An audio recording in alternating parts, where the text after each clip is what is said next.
Hello/X/DemonRoomAnon here. I thought it would be fun to share another one of my strange encounters with the paranormal since the last story I shared was well received. Luckily this time I won't have to rely on second-hand memories from my folks because this one is very recent. Be me, 22, and out on the streets with my two brothers. We will call one Lego and Art to not reveal too much. We usually just go out on the town, nowhere in particular, just driving, listening to music. Typical Texan Dust Bowl town kinda shit. We sometimes drive for 30 minutes, sometimes the entire night. This was one of our entire night drives. We were driving down toward one of the Walmarts in town since Lego began saying he was very thirsty and wanted some soda. Art and I decided that a drink would be a good idea since the power of suggestion and all that jazz. As we finish up shopping for our drinks, I suddenly get this overwhelming feeling to go to our local lake. I don't particularly care for the lake in our town, but this time I just couldn't shake the feeling of going. Keep in mind at this point it was close to 2 a.m. and the only way into the lake was a semi-secret road that goes into the back lot of the lake past the security guards. Lego and Art are both perplexed by my sudden infatuation with the lake, but we've done dumber things before, so we decide that it's a fine enough idea. Get to the lake and drive into the back road and we park near the water. Our lake is not exactly a sight to behold, but on this night it was glowing radiantly. Not literally, but something made me feel almost attached to it. As the night goes on, Lego and Art begin talking about video games, cracking jokes and drinking the sodas we bought. But, for some odd reason, I could not shake the feeling that the lake needed me there. Or maybe not so much the lake, but something. Something strong, yet melancholy. Suddenly this rush of emotions came to me. Almost like a weird mix of sympathy and somber. Not enough to make someone cry, but enough to make you feel like you just lost something important. I start asking the guys if they also feel it. For context, Lego and Art both know about my history with the paranormal and have had some history themselves with it. Both shake their heads and look at me with a puzzled look. Lego begins to ask, "Are you okay, dude? I mean, it's kinda late, so maybe you're just tired." "Yeah, maybe we should go home," Art began to mumble. Art is not a very loud talker, so many of his statements sound like quiet whispers or mumbles. "I don't think I should go just yet," I said to them both. "Something is just keeping me here, and I don't think it wants us to leave." As soon as those words leave my mouth, it gets cold.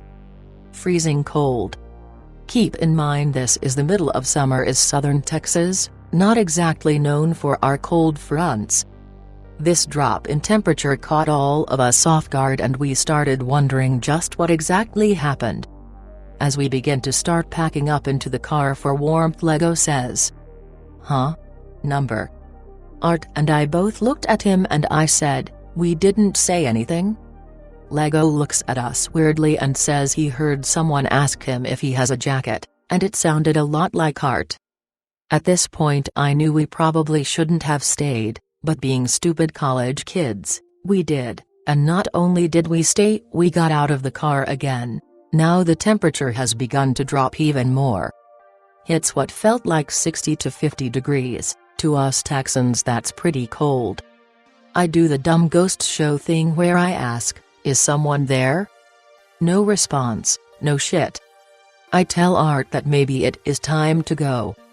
The feeling of needing to stay had finally subsided and I was able to think rationally. As Art begins to turn the ignition, we suddenly all at the same time hear, "Please, don't leave again." I can actually feel my fucking back tense up just remembering how it sounded.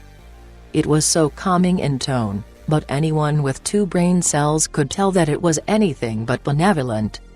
Yet this feeling wasn't malicious, it wasn't demonic, it wasn't full of rage. It was just sorrow, pure fucking depression. The voice said a few more things. I can barely remember them. But what I do remember is that every time it said something without fail I truly felt more and more miserable. Art and Lego felt the exact same way and we all voiced our concern. Lego was the first one to truly say anything. "Hey, you guys feel shitty? Like sad?" "Yeah," Art said with almost a whimper. "I feel it too." Trying my damnedest to not let the shakiness in my voice bleed through. After about 4 minutes the voice stopped. "But Art." Art just stared out. "Hey, you okay, dude?" I asked him, snapping my fingers in his face. He didn't blink, didn't talk, hell it didn't even look like he was fucking breathing. "Hey. Art. You here with us, man?" We have to be with her, she's really sad, man." "What?" Lego asked, almost irritated. Before we could ask any more questions, the car started to move. Not because of any spooky skeletons. Not because of spirits. Because Art was slowly driving us into the lake. I kept yelling at the top of my voice, "Art! You're driving forward, you fucking idiot! Hey!" But it's like he wasn't there anymore. Lego tried slapping him, which wasn't very effective from the back seat. I tried to honk the horn in vain to see if that would startle him back to reality. Nothing worked. Here we are in this car driving towards the fucking lake. Finally, Lego and I just went for a Hail Mary and got out of the car.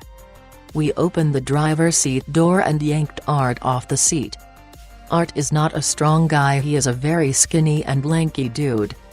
Never able to lift more than say 20 pounds or 9.1 kilos for you Euro folk. But he had the gripping strength of a gorilla this night. Took Lego and I everything we had to rip him out of the car. Luckily we were able to in the end, and Art is still with us today. Can't say the same for his poor car though, lost in the lake forever. After we gathered ourselves we still had to wonder what's going on with Art. His eyes are still glazed over and he's mumbling something to himself. I've asked him after the fact but he doesn't remember himself what he was mumbling. All it seemed he could focus on was that damn lake. So finally, as any sensible person does, I grabbed my tiny Bible my mom used to make me carry. It was one of those pocket-sized mini Bibles you find at the Dollar Tree. Of course, me thinking he's Mr. Ghostbuster decided to try and exorcise this spirit. I run to the lake and start yelling all the crap I heard on TV. "Power of Christ compels you, you are not welcome in this realm, pass on to the next life." That kinda crap. I did all this in hopes that whatever was out there didn't decide to just swallow my soul. After what seemed like an hour, probably 10 minutes, the cold feeling started to go away. Temperature felt normal, wind felt normal, felt like another Texas summer night.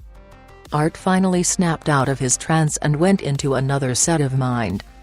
Anger, his car is now in the lake. After we explained what had happened to him, he seemingly was able to calm down just enough to not try to kill us intentionally. We all sat down and drank our last soda.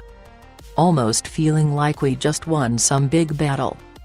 Didn't take us long before we started making jokes about the entire situation. Call it a coping mechanism. As we now realized we had to walk home, this was before Uber really became a thing in our city. We all decided to just stay at the tourist trap hotel for the night. As we laid up in the hotel for the night we began speaking about what exactly happened. As expected, we didn't exactly know how to make heads or tails of it. As we were starting to just say fuck it and go to bed, Art finally spoke up. "Hey, I still haven't told you guys what I saw, right?" The room got eerily quiet. Enough to hear a fly breathe. "No, go on dude, what did you see?" What made what he began saying more poignant is that he had begun speaking louder than I had ever heard him speak. Not yelling, mind you, but normal volume for a human being. It's not so much what I saw, it was more who. "And who was it?" Lego asked. "My mom," Art said. To give context, Art's mom had died a number of years ago at that lake due to apparent heart failure. Art never really showed how shaken up that made him, but you could tell that it wasn't something he easily forgot. He continued, "She kept telling me how she was lonely, that she missed me and wanted me to go with her. She even said I could take you guys, but when she saw you with your Bible and yelling, she just cried and faded away." As he finished telling his story, all I could think about was if that was really his mom out there, or if he for some reason finally got hit with the realization his mother was gone. Since then I couldn't help but think, was that a demon? Was it a spirit trying to lure him to his death? Was it just him finally breaking down about his mother? Or was that really his mom? This is one of those times I'm not sure if I'd be happier with this being truly paranormal or being a trick of the mind. Either outcome sounding just as depressing. We still talk about that day here and there, but we tend to move off the topic rather quickly. I wouldn't say it's as traumatic as the Demon Room story, but it sure is a woeful memory. Hope you enjoyed reading. I'll be sure to share more stories if you like this one. I got plenty.